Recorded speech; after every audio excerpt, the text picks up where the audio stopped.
Muito bem, então, dando continuidade aqui ao nosso curso de análise de dados para ciências sociais, agora, nessa aula, a gente vai discutir, na verdade, uma revisão, né? Muitos de vocês, obviamente, já conhecem, já sabem, mas é importante para todo mundo estar no mesmo patamar. A gente vai discutir um pouco das estatísticas descritivas, né? Que são alguns números básicos. A gente fala muito de média, né? Que é uma medida de tendência central.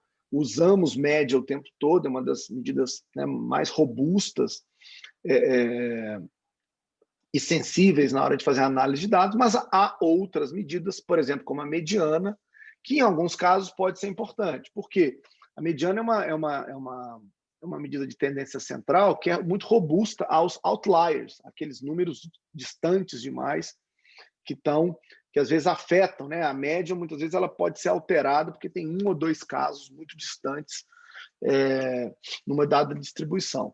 A mediana é sempre o valor do meio, quando se tem uma distribuição ímpar de casos, ou é a média da soma dos dois valores do meio, quando se tem uma distribuição que tem números pares, né?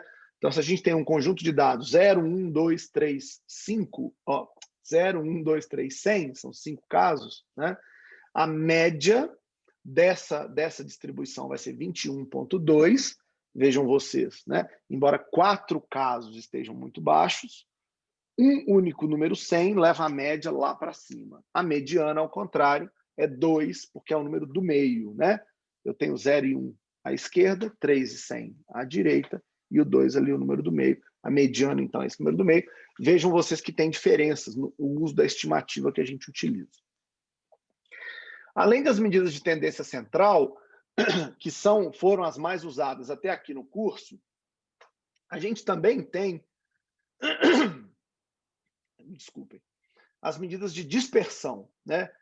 Medidas de dispersão, elas calculam basicamente uma certa variabilidade. A gente quer saber, e isso já começa a ser incorporado na nossa análise, justamente pelas perguntas que vocês têm feito, né? Ah, Felipe, mas tem aí uma medida, uma média, uma proporção, mas quanto que eu sei que isso é grande ou pequeno, significativo ou não?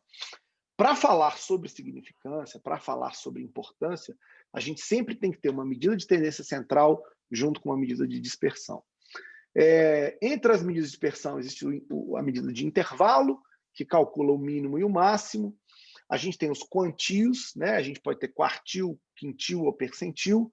Geralmente a gente trabalha com essas distribuições, né, de quantio com a posição 25%, que é o quartil inferior, 50%, que é a mediana, e os 75%, que é o quartil superior. Isso é para dar uma ideia da maneira como os dados estão distribuídos numa determinada distribuição. A gente tem essa medida que a gente chama de IQR, que é a amplitude interquartil, que mede a variabilidade entre o 25% e o 75% da distribuição. E a gente vai ter, é importante, né, também como medida de dispersão, a gente definir o que é um outlier. Um outlier numa distribuição é um dado que está 1,5 interquartil acima do quartil superior ou abaixo do quartil inferior. Ou seja, são dados que realmente estão muito distantes da tendência de variabilidade ali, nesses 50%, entre o 25% e o 75%. Embora essas estatísticas descritivas existem e sejam úteis em alguns casos, elas não são as mais utilizadas, né? Mas elas podem trazer questões bem interessantes para a gente. Eu tenho aqui um dado, que é o dado de um experimento que foi feito no mercado de música. Eu estou baixando aqui 2 bancos de dados, o banco de dados de músicas e de usuários, né? Estou aqui usando esse read CSV para baixar os 2 bancos, o de músicas e o de usuários. E a primeira coisa que a gente pode fazer é calcular o número de downloads por usuário por música, né? Então, como é que a gente faz isso? A gente vai pegar o número de downloads feitos porque alguém te indicou, né, que a música era boa, e a gente vai dividir isso pela soma de todos os usuários que são, a gente chama aqui de usuários que têm algum tipo de influência social, né?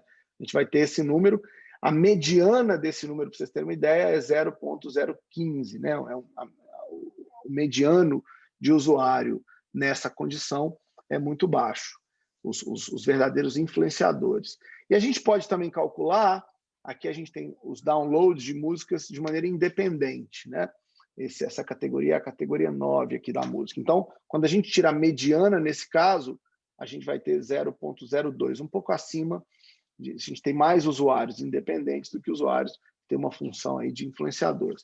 Quando a gente pega esses dois casos, no entanto, e compara os seus quantis, né, eu vejo que até 25% da minha distribuição, das pessoas que baixam, usuários, né, que baixam música, eu tenho ali 1%. Né?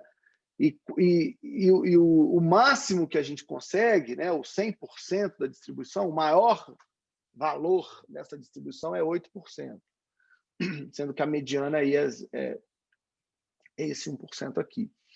Quando eu olho o quantio dos downloads feitos de usuários independentes, né, de músicas que são de usuários independentes, a gente vai ver que o percentual máximo é muito menor, né? Ele chega no máximo a 5%, embora a mediana seja maior. Né? Então, a gente tem mais gente baixando músicas de músicos que, digamos assim, são importantes, né? São os famosos, tanto que aqui tem 8%, né, de pessoas nessa condição, de músicas nessa condição, enquanto que os autores independentes, você tem muito menos download deles, né, no total, mas na média, eles têm conseguido, na mediana, eles têm conseguido ter um volume maior. Né? Então, a gente pode calcular isso. O que eu estava dizendo é que, embora as medidas de dispersão existam várias delas, a mais importante é o desvio padrão. Né? E o que o desvio padrão mede? Ele mede, na média, quanto que cada caso está variando em relação à média. Né? Então, é uma medida realmente de dispersão. A pergunta é, será que os pontos estão muito próximos da média ou será que os pontos estão muito distantes da média, estão variando muito? Né? O cálculo do desvio padrão eu pego cada caso e subtraio ele da média. Então, esse é o coração do desvio. Né? Eu quero saber quanto que cada caso se desvia da média. Eu elevo a segunda potência, que é para poder comparar os casos que são negativos e positivos, tudo vira positivo. Quanto maior é a distância, mais o elevado ao quadrado expande essa diferença. Quanto mais próximo, ele diminui. Então, tem aí uma função importante. E depois eu tiro uma certa média disso e tiro a raiz quadrada. Esse denominador do desvio padrão, às vezes é n e às vezes é n-1. Né? Quando a gente está falando de amostragem, é n-1. Quando a gente está falando de censo, a gente está falando de n. Né? E o que é a variância? A variância nada mais é do que o desvio padrão elevado ao quadrado, ou seja, é um desvio ampliado. Né? Por quê? Porque eu tiro a raiz quadrada. Né? Quando a gente eleva... Quando a gente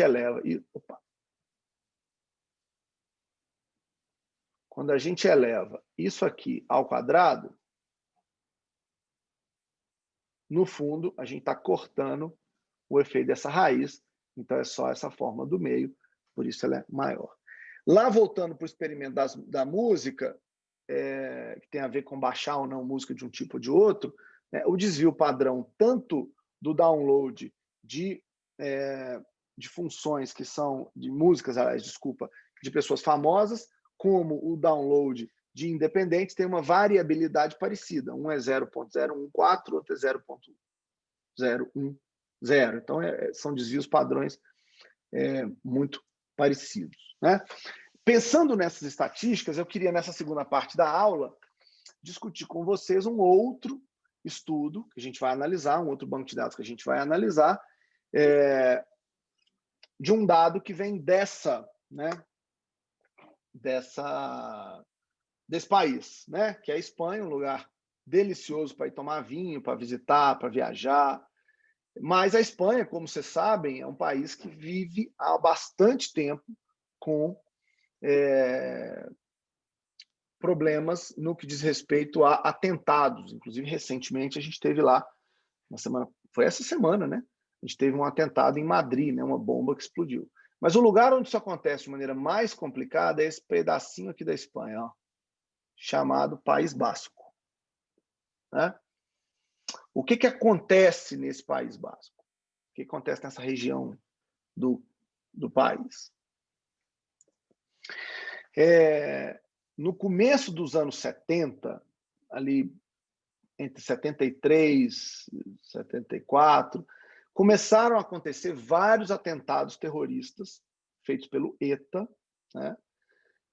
Estima-se, por exemplo, que mais de 800 pessoas já morreram por conta de atentados vindos do ETA entre 73 e 90. Esses atentados terroristas, o objetivo deles é a discussão sobre um Estado basco independente. Eles gostariam que aquele pedaço ali fosse independente do resto da Espanha.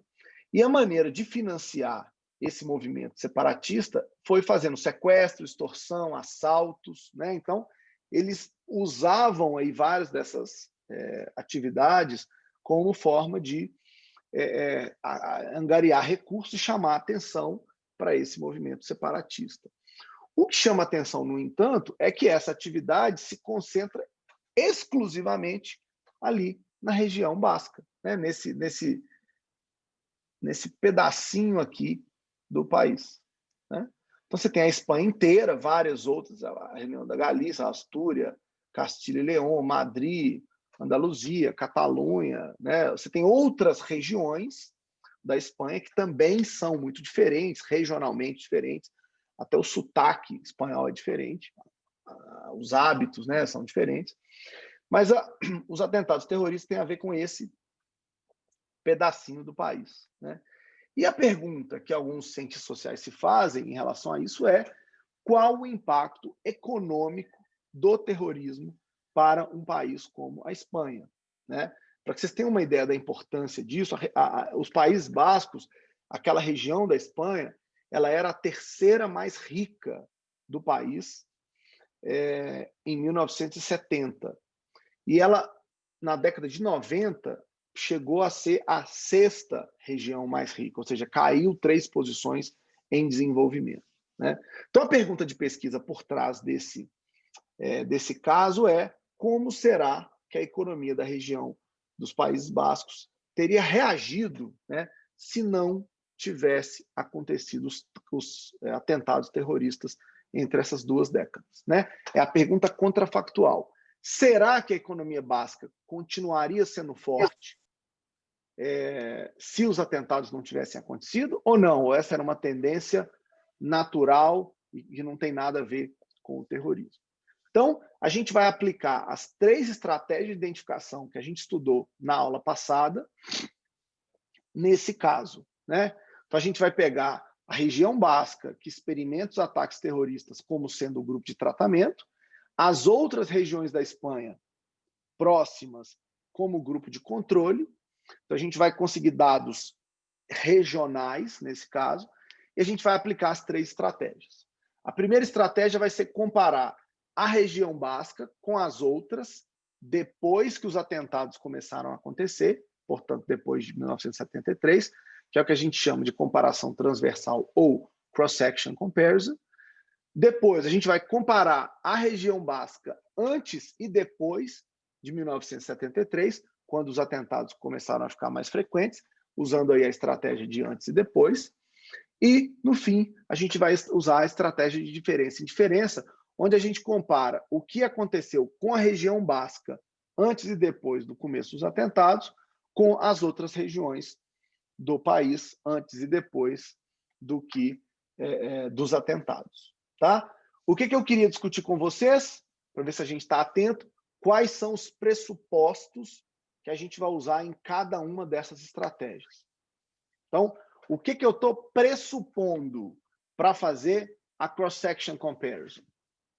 Quando eu comparo a região basca com as outras regiões depois de 73, o que eu estou assumindo?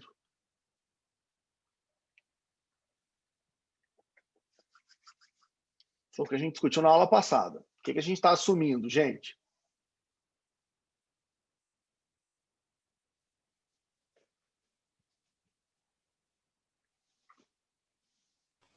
que as outras regiões não sofreram nenhum tipo de tratamento, entre aspas, assim, tipo, algum tipo de mudança? É isso? Outra maneira de dizer isso, Laura. Tem uma outra maneira de dizer isso. O que eu estou assumindo sobre a região basca e as outras regiões? Elas são comparáveis. Que elas são comparáveis, ou seja, elas são, na média, semelhantes em variáveis, em covariáveis observáveis ou observadas e também nas não observadas. A gente vai assumir que elas são semelhantes em uma série de covariáveis. No segundo caso, quando eu comparo a região basca antes e depois de 73, o que eu estou assumindo nesse caso, para fazer essa análise?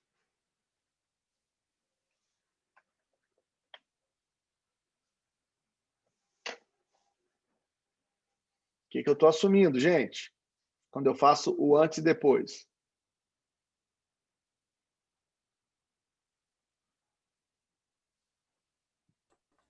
Está assumindo que nenhuma outra variável variou no tempo dentro dessa região?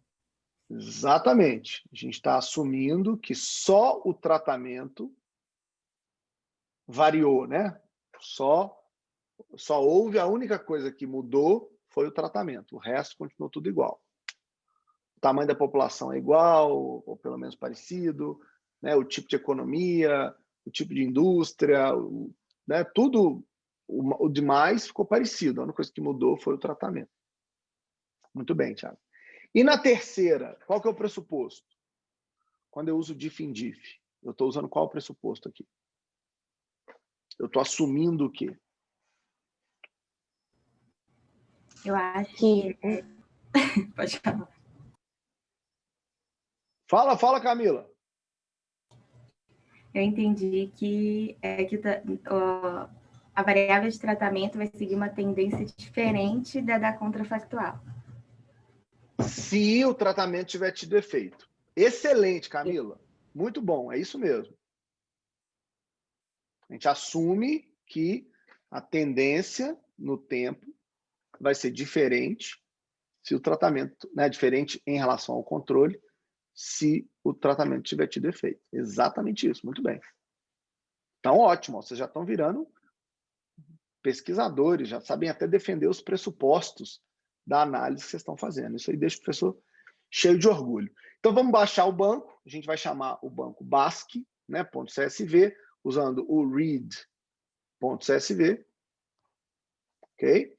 E aí, quando a gente pede um summary, a gente basicamente vê aqui, ó, regiões. Então, você tem 731 alguns casos. É uma variável da classe character. A variável ano vai de 1955 a 1997.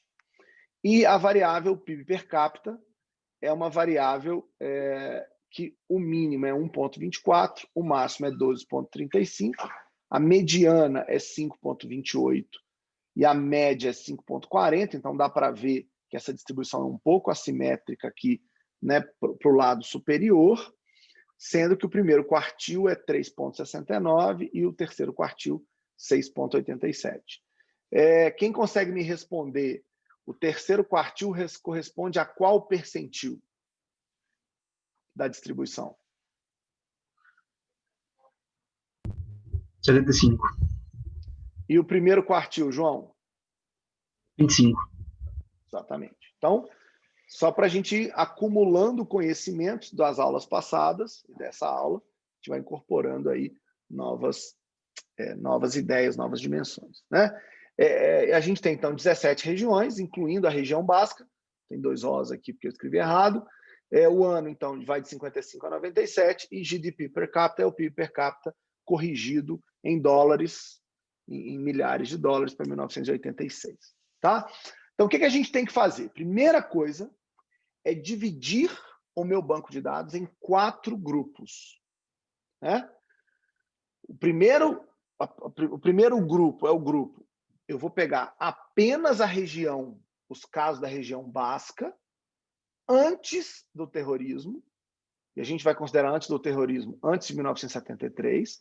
Então, eu vou criar um banco de dados que vai chamar treated before, que é a região tratamento, antes do tratamento ter sido implementado, usando um subset, banco de dados básico, eu vou pedir duas condições.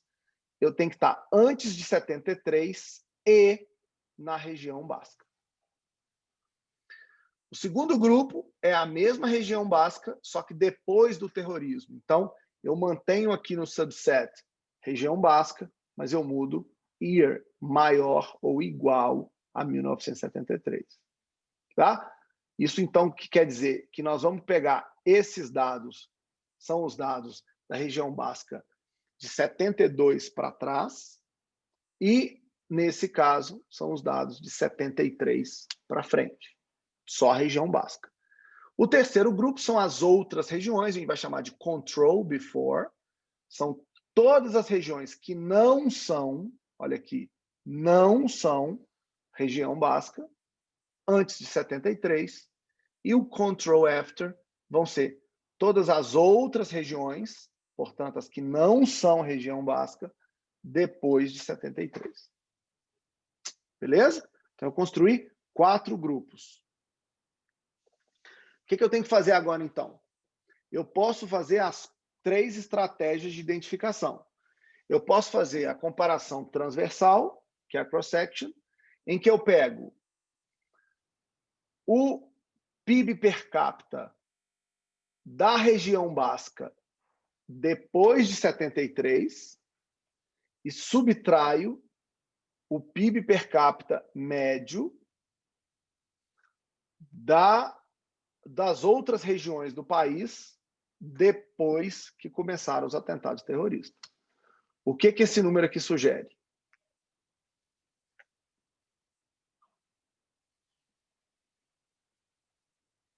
Qual que é a interpretação neste caso?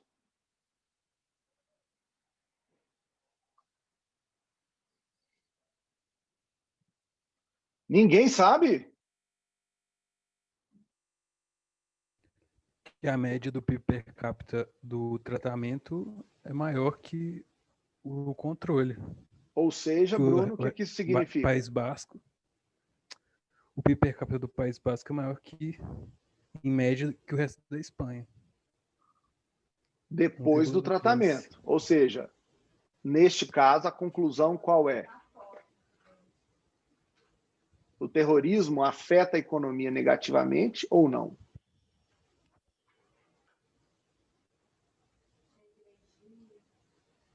Bruno?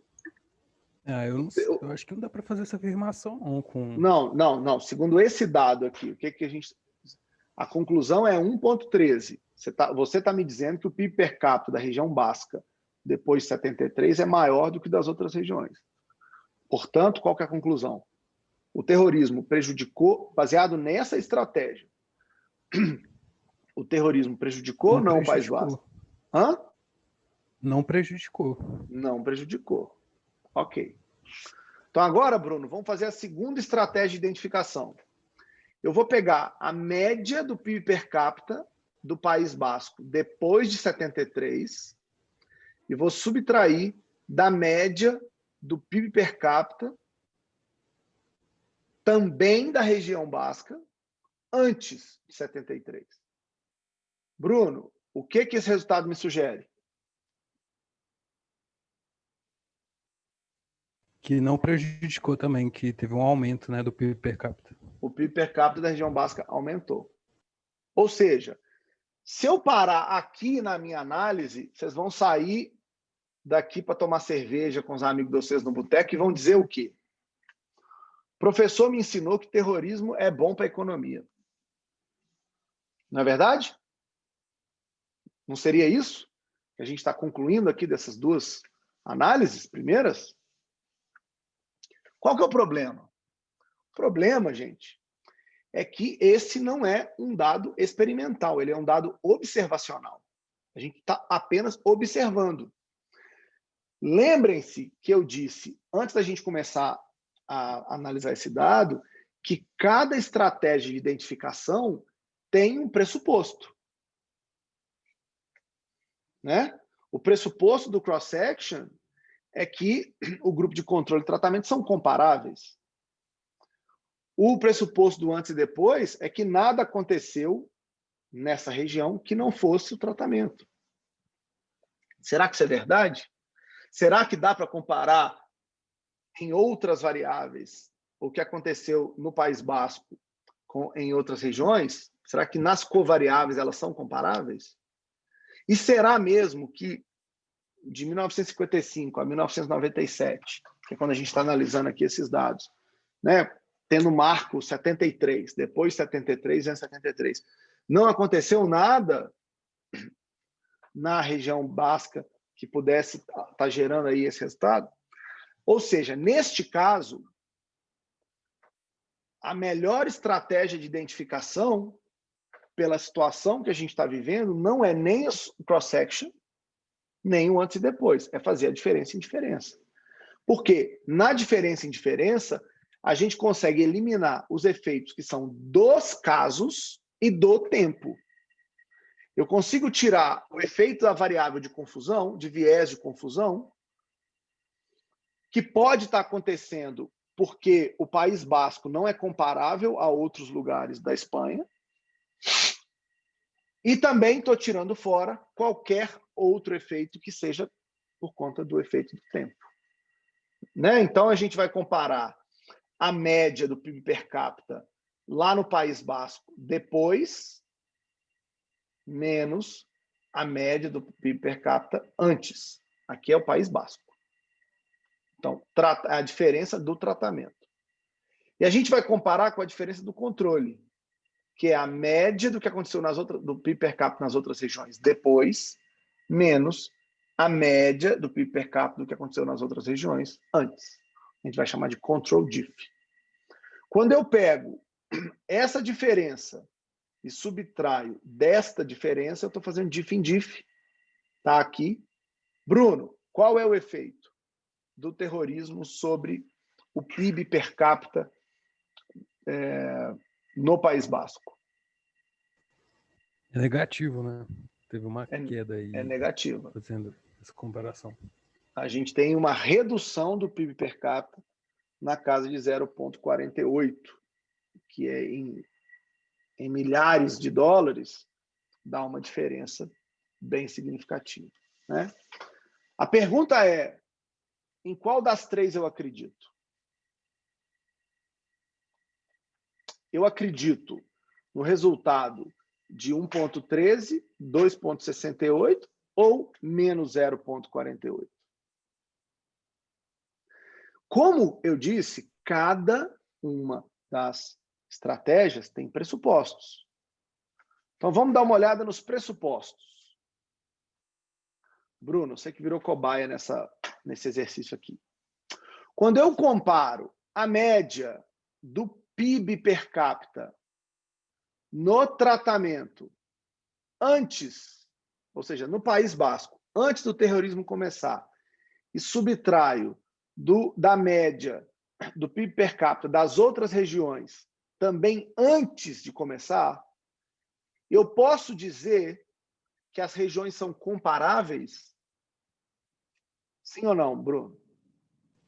Não, é uma diferença aí significativa. A média do PIB per capita do País Basco é maior do que as outras antes do tratamento acontecer. Então, elas não são comparáveis. Essa estratégia de identificação é furada para esse caso. Bruno, e se eu comparar o PIB per capita nas áreas de controle depois que começou a acontecer o terrorismo, então nas outras regiões do país, e eu comparar com o que acontecia nessas outras regiões do país antes? O que eu estou observando aqui? Qual que é o valor que você calculou para o País Basco? No País Basco deu 2,68. É bem diferente. Aqui deu 3,16.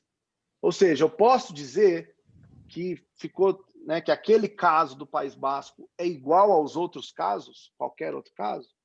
Não posso dizer isso. Eles são diferentes. Então, eu não posso fazer simplesmente um antes e depois. Agora, quando eu comparo o que aconteceu com o PIB per capita, tá? Em 72, lá no País Basco, e subtraio o que aconteceu com o PIB per capita do País Basco em 55, quando eu comparo essas diferenças, como é que era o País Basco antes do terrorismo, depois do terrorismo e antes do terrorismo, e como é que é a média desses dois casos, né? Ou seja, como é que era o PIB per capita, como é que era a diferença do PIB per capita lá no País Basco antes, no ano de 72 e antes no ano de 55, ou seja, antes do terrorismo começar a acontecer, mas lá no começo da temporada e no final da temporada. Teve muita diferença lá do começo para o fim, e a gente vê que não. O PIB per capita mudou muito pouco dentro do período que eu estou chamando de período antes tratamento. Se eu fizer a mesma coisa por depois, a gente vai ver o resultado parecido, né? Ou seja, eu posso assumir que a tendência do PIB per capita até começar o tratamento era igual, porque a diferença ali está muito próximo de zero. Então, se estava subindo tanto para o tratamento como, né, para o controle, e a mesma coisa vice-versa, né? Eu estou comparando as tendências aqui dos dois casos. Então, neste caso, eu vou acreditar na estimativa da diferença em diferença, porque eu tenho evidências suficientes para achar que ela é a melhor. Ok? Dúvidas? Perguntas?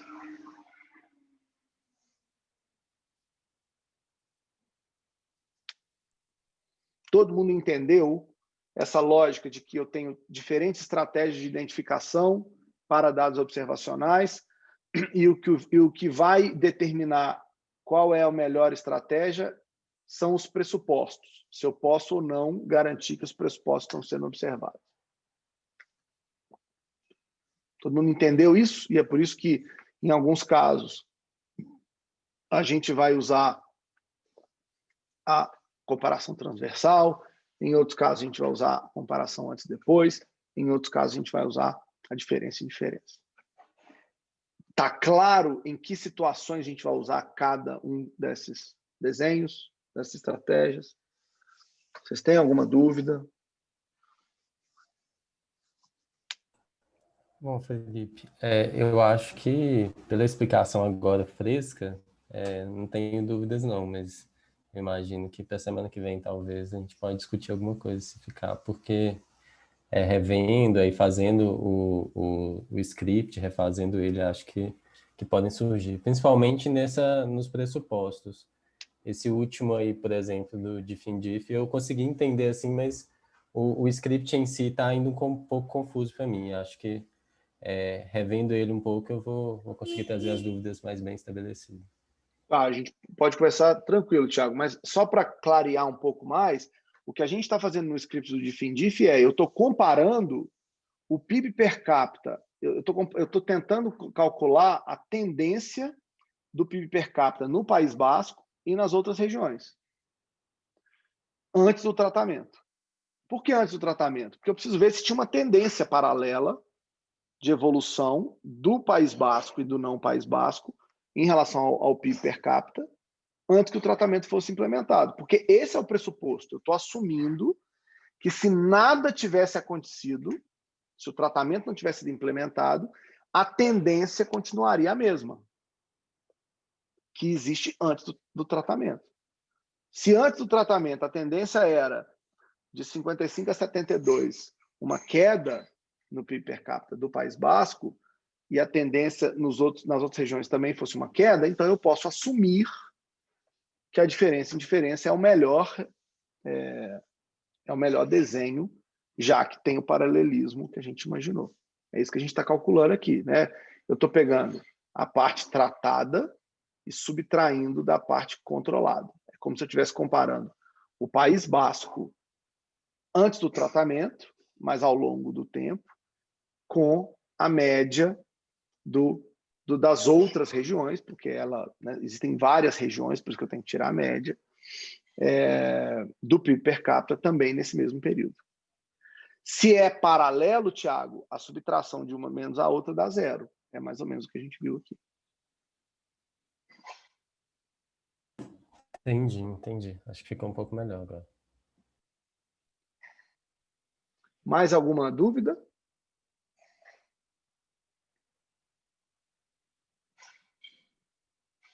Não? Então, beleza. Vamos lá. A agenda para a próxima semana. Então, a gente vocês vão ler os capítulos, as sessões 3.1 até 3.4 do capítulo 3 do livro do Koski. A gente vai discutir amostragem para surveys, a gente vai discutir missing data e como fazer gráficos no R. Tá?